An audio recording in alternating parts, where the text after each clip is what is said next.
در دو جای قرآن استقم داره. استقامت کردن یعنی ثبات ورزیدن در این راه و تحت تاثیر عوامل گوناگون قرار نگرفتن. راه همواری نیست. راه خدا، راه تلاش در راه خدا، راه اقامه حق و عدل، راه رسیدن به تمدن اسلامی و نظام حقیقی اسلامی و جامعه اسلامی راه دشواری است. راهی است که پیغمبران در این راه با زحمت حرکت کردند و پیش رفتند.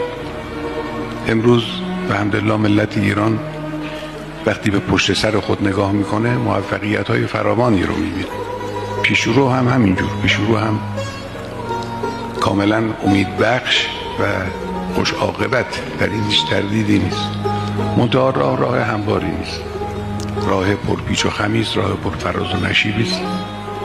راهی است که بعضی‌ها ممکنه در این راه به خاطر برخورد با عوامل نامساعد از عزم و ارادهشون کاسته بشه. سعیتون این باشه که از عزم و ارادتون در این راه کاسته نشه. روز به روز انشاءالله ثابت قدم تر بشه.